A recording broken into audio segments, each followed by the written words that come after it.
संशोधनको निम्ति भनेर सरकारले त्यो बहस पत्र तयार पार्ने भनेर जे भनेको छ त्यो पनि त्यति पारदर्शी तरिकाले अगाडि आएको छैन। त्यो पनि आफैमा एउटा गम्भीर छलफलको विषय बनि नै राखेको छ। त्यस्तै अध्यादेशहरूको कुरा छ। त्यो अध्यादेश चाहिँ पनि नेपालको सन्दर्भमा भन्ने हो भने अहिलेसम्म कहिल्यै नभयो। सदन सरकार आफैले बोलाएको भोलिपल्ट त्यसलाई रोकेर अध्यादेश ल्याउने भनेको यो लोकतन्त्रको योभन्दा ठुलो उपहास अरू केही हुनै सक्दैन भनेर सबै बुद्धिजीवीहरूले पनि यो प्रक्रिया बुझेका सबै मानिसहरूले पनि भनिराखेकै छन्। तपाईँहरूले पनि बुझिराख्नु भएकै होला। यो चाहिँ राम्रो नियत देखिँदैन। आफैले सदन बोलाउने आफ्नो 2/3 झन्डै छ। नियमित प्रक्रियाबाटै विधेयकहरू ल्याउन सकिन्छ। त्यो बाटो छोडेर सदनलाई छलेर चाहिँ फेरि अध्यादेशको बाटो जाने 2/3 नजिकको सरकार भनेको यो लाजमर्दो कुरा पनि हो। त्यसको पनि हामीले प्रतिवाद गरि नै रहेका छौँ र लोकतन्त्रको सुदृढीकरणको निम्ति संविधानको रक्षा र यसको चाहिँ परिमार्जनको निम्ति हामीले आफ्नो ठाउँबाट सरकारले राम्रो काम गर्दा त हामीले रचनात्मक ढङ्गले सहयोग गर्ने कुरा नै गरेका हौँ। पहिला सहयोग हुँदै आउँदाखेरि यी मोटामोटी कयौँ कुरा ठिकै छन् पनि भनेको हो। तर पछि सरकारका जब गतिविधि अगाडि बढ्न थाले समर्थन गर्न सकिने केही पनि देखिएको छैन।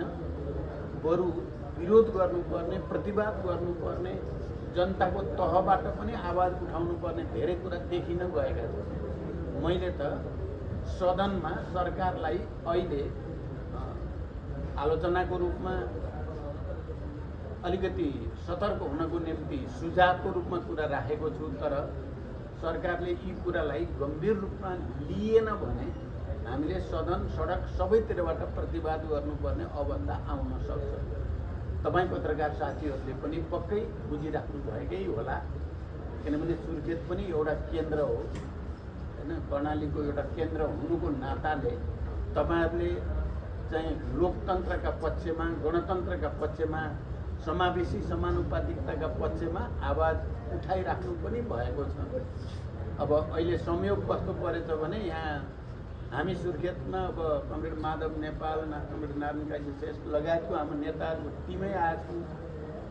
हिजो यहाँ नेपाली कङ्ग्रेसका पनि नेताहरूको टिमै आउनु भएको छ भन्दाखेरि अब यो संयोग चाहिँ सुर्खेतमा दुईटा पार्टीहरूको नेतृत्वको केन्द्रित छ। हाम्रो आशा के छ भने सुर्खेतबाट एउटा सकारात्मक सन्देश देशभरि जाओस्।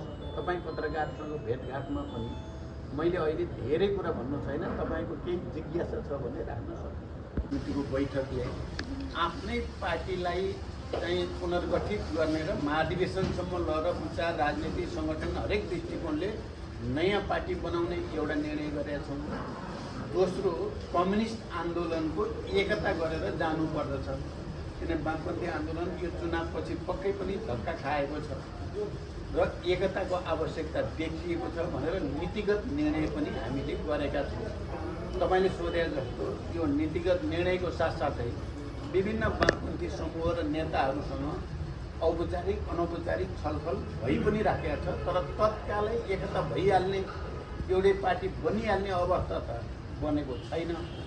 सहकार्य गर्दै गएर, समझदारी बनाउँदै गएर, विश्वास बढाउँदै लगेर एउटा बिन्दुमा गएर ध्रुवीकरण हुनुपर्छ भन्ने हाम्रो धारणा छ र मैले आफैले पार्टीको संयोजकको हैसियतले त्यसमा पहल गरि पनि राखेको छु। समग्र वामपन्थी अरू पनि छन्, यिनीहरूसँग कुरा भनेको। तर अहिलेको अवस्थामा देशको परिस्थितिमा अर्थपूर्ण र परिणाममुखी एकता भनेको एमालेसँगै हो।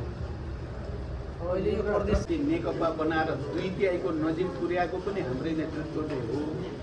अहिले फेरि पनि वामपन्थी एकताको लागि पहल गरेकोमा हाम्रो साथीहरू, जनयुद्ध लडेर आएका साथीहरूले गर्व नै गरेका छन्। मलाई लाग्छ 99% गर्व नै गरेका छन्। अझै एकताको लागि बल गरेकोमा खुसी छन्। केही साथीहरूलाई अलिकति तलमाथि परेको जस्तो लागेको हुनसक्छ। तर एउटा बृहत्तर उद्देश्यको निम्ति अब परिवर्तनको निम्ति यो कुरा माइनर हो। त्यसमाथि पनि हामी महाधिवेशनमा जाँदैछौँ भने आखिरमा महाधिवेशनमा जाँदा त सम्मेलनबाट निर्वाचित कमिटी बन्छ। जो साथीहरूले राम्रो योगदान गर्नुभएको छ, राम्रो भूमिका खेल्नु भएको छ, ती साथीहरूलाई अगाडि आइ नै हाल्नु। यो अलिकति पूर्णबहादुर खड्कासँग पनि यहाँको भेटभाट हो। हिजो पूर्णबहादुर खड्कासँग एकैछिन भेट भएको थियो।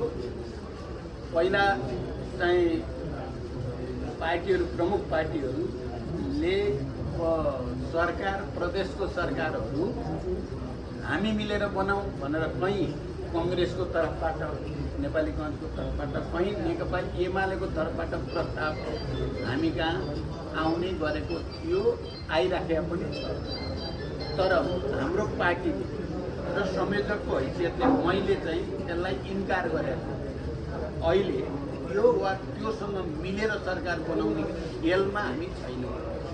त्यसले फेरि चाहिँ जनतामा भ्रम मात्रै सिर्जना गर्न, अरूहरूलाई मद्दत पुर्याउन सक्छ। त्यसकारण अहिले कङ्ग्रेसलाई बाहिर पठाएर एमालेसँग मात्रै मिलेर सरकार बनाउने वा एमालेलाई बाहिर पठाएर कङ्ग्रेससँग मिलेर सरकार बनाउने नीति आजको परिस्थितिमा गलत छ भनेर हामीले इन्कार गरेका छौँ। र हामीले के भनेका छौँ भने यदि चाहिँ प्रदेश सरकारमा नयाँपन ल्याउने हो भने नेपाली कङ्ग्रेस, नेकपा एमाले, नेपाली कम्युनिस्ट पार्टी र मधेस केन्द्रित दलहरू समेत मिलेर साझा सरकार बनाउन चाहिँ हाम्रो चाहिँ सहमति हुन्छ। त्यसो गऱ्यो भने त्यसले देशमा पनि लोकतन्त्र, गणतन्त्रका पक्षमा हिजोको शान्ति सम्झौता र संविधान सभाका पक्षधर सबै एकै शक्ति एक ठाउँमा उभिँदा जनतालाई पनि एउटा ढाडस, एउटा राहत अहिले हुन्छ। सरकार पनि तुलनात्मक रूपले राम्रो चल्न सक्छ। त्यसकारण हाम्रो कुरो सर्वदलीय सरकार बनाउने हो, जो प्रदेश सभामा प्रतिनिधित्व भएका दलहरूको सरकार बनाउने हो भने हामी सहमत छौँ। होइन भने अहिले कङ्ग्रेस र एमालेको छ, चलाउनुहोस्, हामीलाई चाहिएको छैन भनेको छौँ। पनि ट्रेड युनियन बारे या विद्यार्थीको बारेमा मैले पार्लियामेन्टमा औपचारिक ढङ्गले र गम्भीर ढङ्गले विषय उठाएको छु। मलाई खुसी छ हामीले सदनमा राम्रोसँग बहस उठाएसँगै सर्वोच्च अदालतले पनि यसलाई अहिले स्टे गरिदिएको छ। अन्तरिम आदेशद्वारा स्टे गरिदिएको छ। त्यसकारण ट्रेड युनियन या विद्यार्थीहरूको गतिविधिमाथि जो प्रतिबन्ध जस्तो लगाउन खोज्ने कुरा अब अगाडि जाँदैन भन्ने हामीलाई विश्वास छ। जनमत अहिले पनि नेपालमा ठुलो छ। मत परिवर्तन त 64मा सबै माओवादी जस्तो देखिएको, 74मा सबै नेपाल कम्युनिस्ट पार्टीको 2 तिहाई नै थियो, अहिले राष्ट्रसभाको देखिएको छ। कारण मत परिवर्तन जनताले यसो स्थिति हेरेर गर्ने कुरा नेपालमा स्वाभाविक छ। र फेरि वामपन्थी जनमतको दृष्टिकोणले हामीले एकताबद्ध भएर जाँदा फेरि पनि ठुलो जनमत आकर्षित गर्न सकिन्छ भन्ने आधार पनि छँदैछ।